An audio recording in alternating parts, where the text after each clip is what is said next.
Madam, আপনি কিন্তু বুঝতে পারছেন না। আপনি আমার সাথে গেলে আমার সত্যিই খুব সুবিধা হতো। আপনি কেন বুঝতে পারছেন না?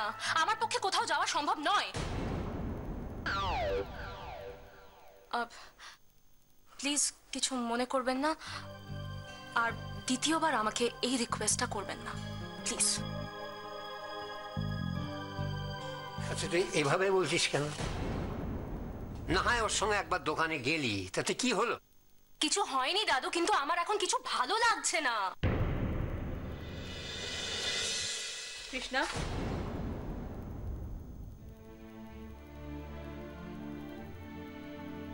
কি এমন বলেছে?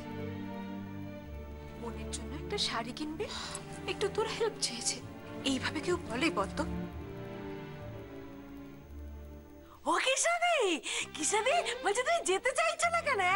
তুমি গাড়িতে বসে থাকবে পূজার সময়, আর ও বাড়িতে ডেকে যাও। অর্জুন দা, বিশ্বদা, পাত্রদা সবাই যাচ্ছে। ওই সব কোথায়, ওই সব বড় বড় দোকানে পুজোর সব বাজার করতে, জানো তো কত কি কিনবে বলেছে। প্যান্ট কিনবে, জামা কিনবে, হেভি মজা করছে। দেখিস না, আমি বলেছি এবছর আমার দুটো শাড়ি চাই।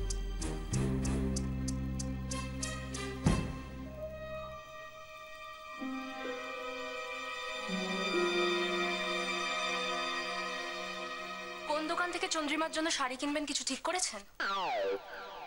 আমি তো শাড়ির ব্যাপারে খুবই অজ্ঞ, তাই আপনি যদি গাইড করে দিতেন তাহলে। হ্যাঁ নিশ্চয়ই, আমি গাইড করে আপনাকে নিয়ে যাব, কিন্তু তার আগে আমায় একটু সময় দিতে হবে। আমি রেডি হয়ে আসছি।